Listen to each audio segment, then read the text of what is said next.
on the way where he opens up about his very public struggles with addiction. And he sat down with Michael Strahan to talk about his downward spiral. Take a look. 1998, you had a overdose. I did. My son was admitted here yesterday as a result of a drug overdose. Your dad turned you in for violating probation.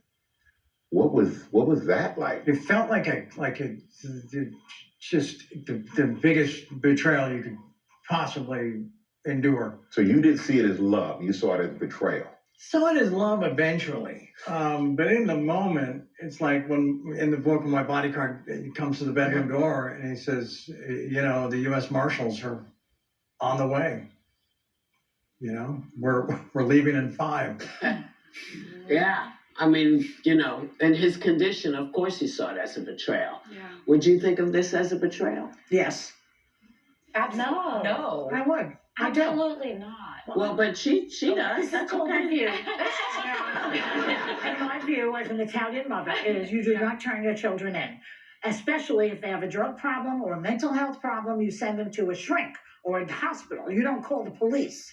Yeah. Charlie Sheen Martin Sheen made a big mistake. Your child is suffering. They have an illness. You do not send them to police. I respectfully totally disagree. My sister's a recovering addict, which I've shared before. She's 12 years clean now, but the most loving thing a parent can do is tough love and get you off the streets and the help that you need. You are a danger to yourself when you're actively You're agreeing with me. But no, I think that How was do you the right get the thing. help that you need in jail? You don't. I disagree. It's actually what ultimately led to my sister getting sober, was she was forced off the streets for long enough.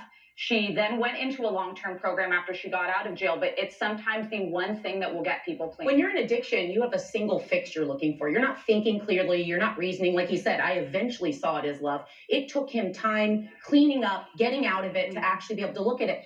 But Alyssa, I don't call it tough love. I call it love. I think sometimes parents bury the bodies, don't turn the kid in, enable their child until they're That's grown. not what I said. No. I'm adding you in that you said you're an Italian mother. You don't do that. You don't send your children to jail. You call the doctor. He was, by the way, this was an accountability. I'm with you, Joy. Okay. Sorry, I'm with you. But the problem this is Afro-Latina mother would not do it. Finish the point. When you enable a child for decades, you are part of the problem that ends up living in your house, incapable of employment, not being able to support a family or see a life that you wanted for that kid because you helped do it. Let me just clear one thing up. Charlie was not living. No. I just want to clear that up.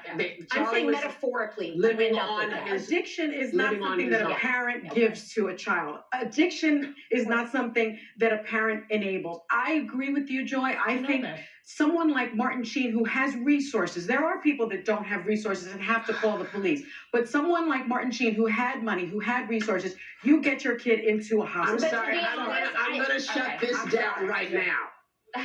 I'm going to shut this down. I'm scared now. Well, you should be. Because if you don't think they did everything, when I tell you we they mortgaged did our house, we spent everything we to could. get him straight. This was the last straw. Because there was nothing left.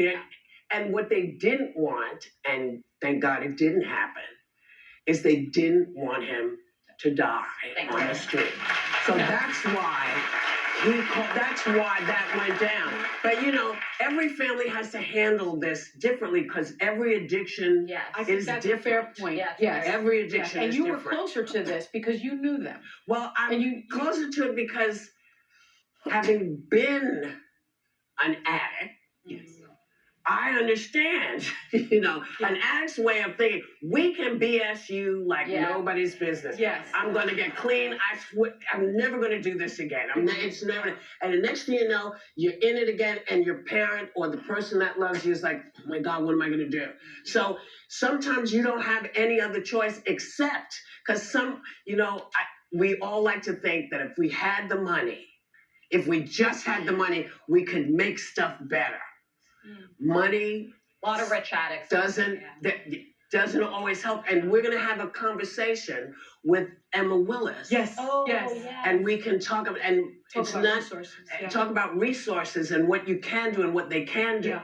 And Joy, if I was your child, I would appreciate that you didn't turn me in. But then you'd be pissed off at me because I'd go behind your back and do something dumb. Because that's what addicts do. We'll be right back.